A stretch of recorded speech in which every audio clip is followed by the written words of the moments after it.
전에 저의 신앙 이야기를 먼저 해드리고 싶습니다. 저는 어머니 뱃속부터 하나님을 믿으면서 이렇게 태어난 모태 신앙으로 태어났습니다. 그런데 어렸을 때는 사실 그냥 엄마 아빠 따라서 교회에 그냥 갔던 것 같습니다. 교회에 가서 주일 예배 가고 수요 예배 가면서 막 학습지도 풀어버리고 막 교회에서 그렇게 교회를 즐기듯이 다녔습니다. 그런데 제가 기도하는 어머니, 아버지 그리고 할머니, 할아버지를 보면서 이렇게 어린 나이지만 느꼈던 것이 몇 개가 있습니다.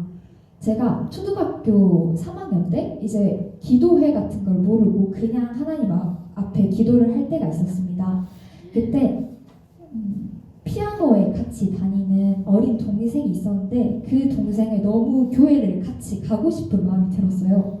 그래서 그 친구 그냥 무턱대고 하나님한테 그냥 너무 믿었으면 좋겠습니다. 그 동생이 하나님을 영접을 했으면 좋겠습니다. 그냥 이렇게 무턱대고 기도를 했습니다. 그러던 어느 날 그 친구랑 학원에 같이 다녔었는데 학원 차가 한 40분, 50분 정도 안 오는 거예요. 원래 와야 되는데. 그래서 그 동생이 장난으로 저한테 언니 30초 내에 학원 차 오면은 나도 언니가 믿는 하나님 믿을게 이렇게 갑자기 말을 하는 겁니다. 그래서 저 그때 하나님께 속으로 딱 기도했습니다. 하나님 이게 하나님의 시그널이군요. 10초 내에 올 줄로 믿습니다. 이러면서 그 동생한테 야 무조건 오지 하면서 딱 눈을 감고 세우라고 했습니다. 그런데 하나 둘 셋 넷 딱 10초에 차가 멀리서 진짜 그때 기억이 노란색 차였는데 멀리서 차가 오는 거예요. 40분 50분을 기다렸는데 그래서 그런 어떠한 자그마한 기적들을 어렸을 때부터 맛보면서 기도라는 것이 얼마나 중요한지에 대해서 많이 깨닫고 있었습니다. 그러던 중에 저희 어머니께서 기도회를 원래 혼자 가셨습니다. 금요 기도회를. 그런데 저희 어머니가 원래 드라마를 엄청 좋아하시는데 항상 금요일마다 드라마를 하는데 그 좋아하던 드라마도 내비두고 항상 금요예배를 가시는 거예요. 그래서 어느 날부터 저희 가족이 다 같이 함께 금요예배를 가게 됐습니다. 저는 거기서 어떤 통성 기도 같은 옆에서 막 방언하고 통성 기도 같은 것들을 이렇게 몸으로 체험을 하고 배우게 되었습니다. 그런데 제가 이 통성 기도를 시작하고 나서 느꼈던 어떤 역사, 기적이 하나가 있습니다. 또 하나 말씀드리고 싶어요. 제가 이제 초등학교 5, 6학년 정도에 통성 기도를 시작을 하게 됐습니다. 근데 그때 저를 의지했던 어떤 친구가 이제 어머님이 없으시고 아버지랑 동생하고만 사는데 그 가위 눌리는 거 뭔지 아시나요? 잠에 들었을 때 자꾸 귀신이 자신의 목을 조르고 혹은 어떻게 덤비고 무섭게 하고 이런 꿈들을 가위 눌린다고 하는데 이현아 저를 어떤 부분을 보고 저한테 말을 했는지는 잘 모르겠어요. 그런데 그 친구가 저한테 이현아 나 요즘 가위가 눌리는데 너무 무섭다 이렇게 말을 하는 거예요. 그래서 제가 그 친구를 놓고 기도를 하기 시작했습니다. 그런데 이제 어린 아이다 보니까 이제 한 일주일 정도 기도를 하고 잊어버렸어요. 그 친구가 그런 고통 속에 있었다는 것들을 조차. 근데 그 학기가 끝날 무렵에 그 친구가 저한테 와서 갑자기 말을 하는 거예요. 이현아 나 그때 왠지 모르는데 요즘은 가위 안 눌린다? 이렇게 말을 하는 겁니다. 제가 그때 제가 했던 기도가 딱 생각이 나면서 통성 기도가 얼마나 역사가 있는지를 느끼게 됐습니다. 네, 감사합니다. 네, 이런 식으로 저의 믿음이 이제 자라오고 기도도 열심히 하고 그러던 와중에 고등학교를 들어가면서 믿음이 이렇게 성장을 하게 됐습니다.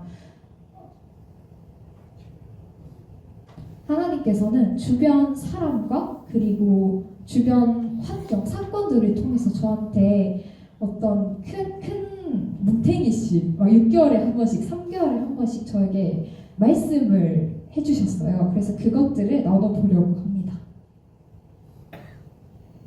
일단 첫 번째입니다.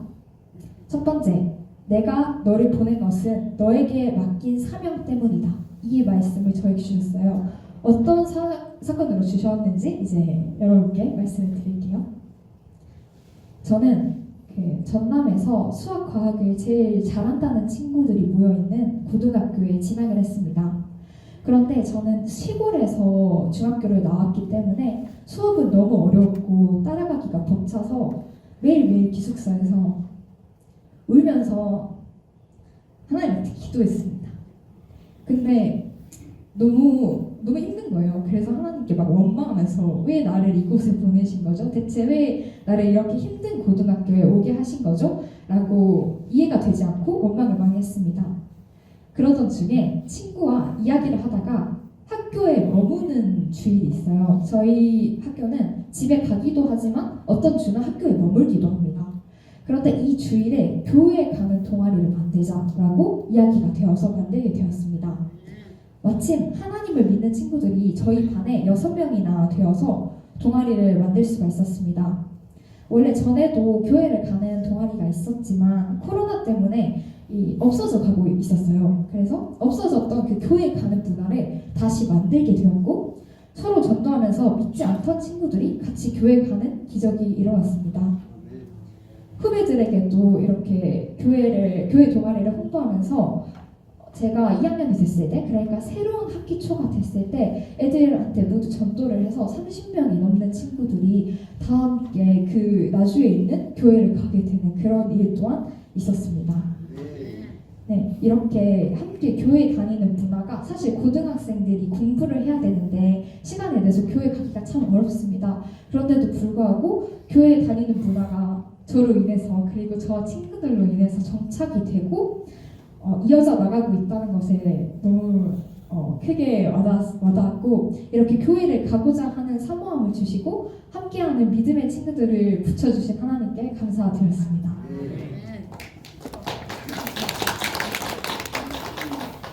네, 제가 이 이야기를 하기 전에 처음에 첫 번째, 내가 너를 보낸 것은 너에게 맡긴 사명 때문이다 라는 말씀을 저에게 주셨다고 했잖아요. 그런데 제가 처음 입학했을 때는 이러한 사명이 가장 저에게 와닿았고 또 저에게 여러 가지 사명을 주셨습니다. 다른 걸 하나 말씀드려보자면 저의 사명이라고 생각한 것은 저의 삶을 통해서 그러니까 다른 친구들에게 저의 삶을 통해서 하나님께 영광 돌리는 것, 이것입니다. 이렇게 느꼈던 이유가 고등학교에서 매번 1등을 하면서 다른 친구들과는 남다른, 그러니까 소위 말하는 천재인 친구가 있었습니다.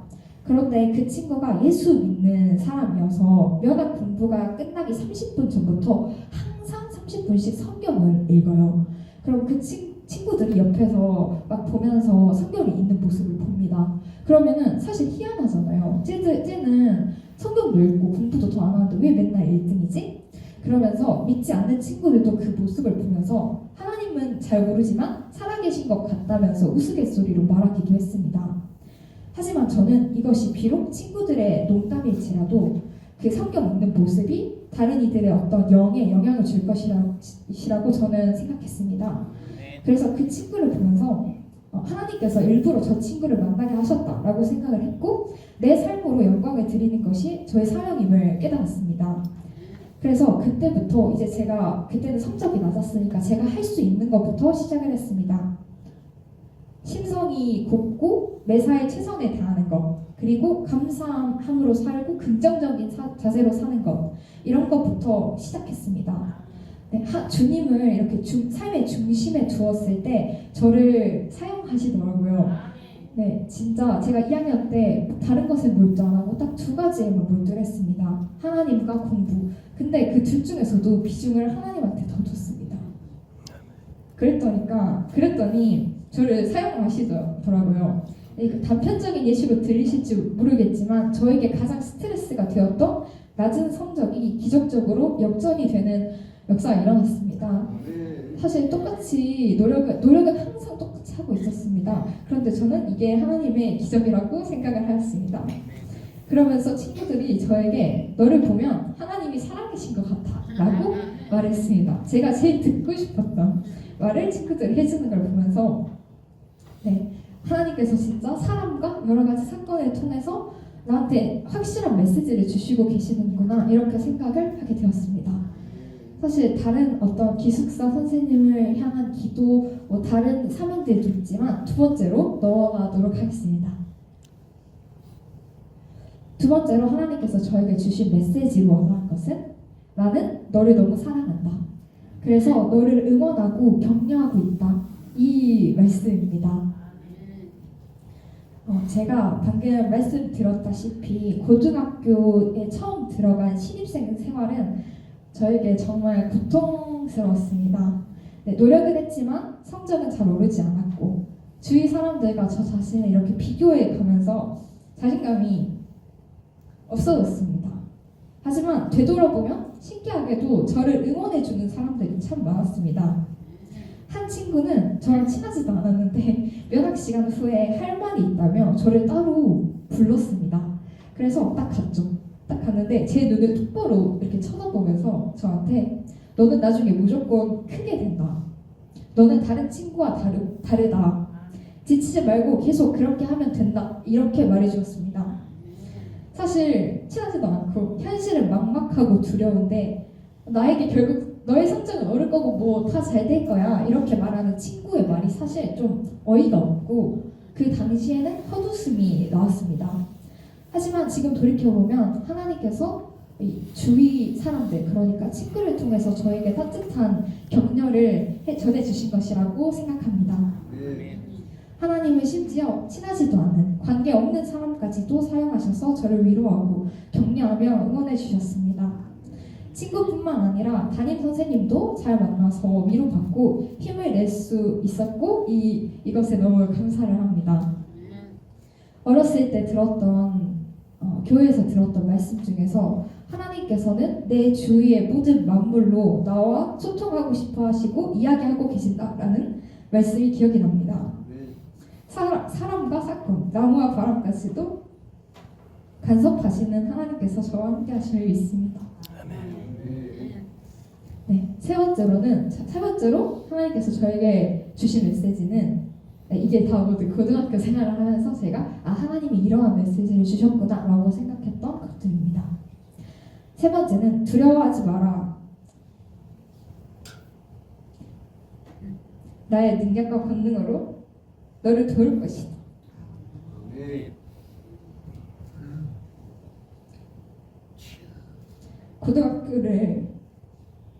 고등학교를 다니면서 저의 능력으로는 도달할 수 없다고 느껴지는 것들을 되게 많이 경험을 했습니다. 저는 저 자신을 잘 알아요. 왜냐면 제가 중학교에서 이렇게 그냥 자라왔다 보니까 굉장히 얕은 지식과 사실 뭐 학교는 어떻게 입학을 했을지 몰라도 되게 형편없는 실력을 가지고 있음을 스스로 잘 압니다.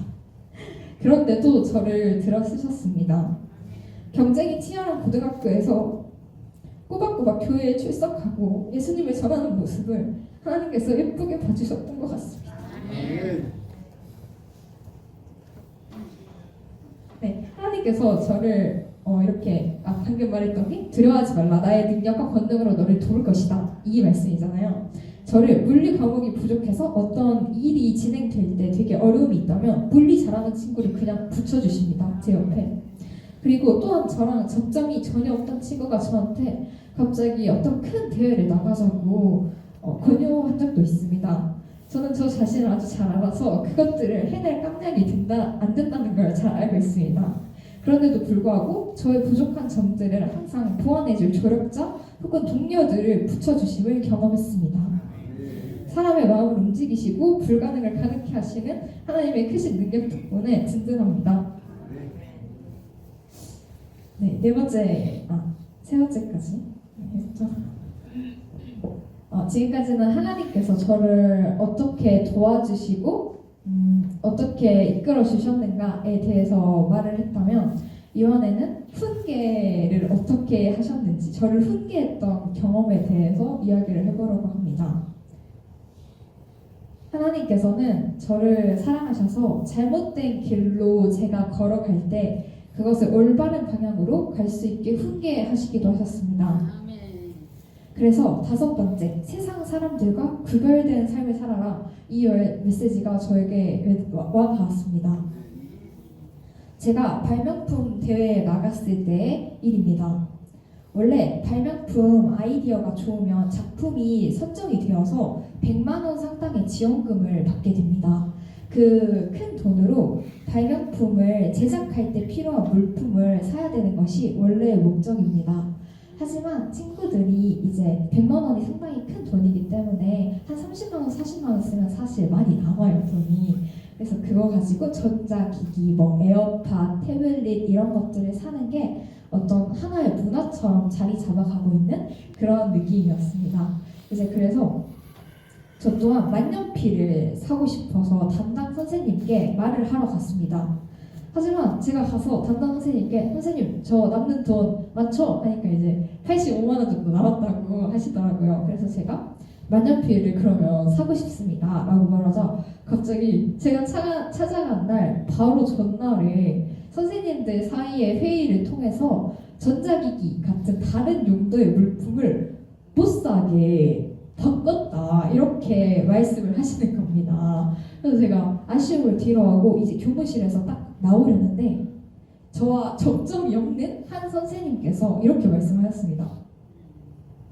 다른 애들은 다 해도 이현이 너는 그러면 안 되지. 이렇게 말씀하신 겁니다. 심지어 그 선생님은 저랑 어떤 수업도 같이 해보신 적도 없고 담임 선생님도 단 한 번의 접점이 없는 선생님이신데 이 말이 저에게 큰 충격이 되었습니다. 왜냐하면 내가 하나님의 사람으로서 조금이라도 부끄러울 만한 일은 하지 말아야겠다.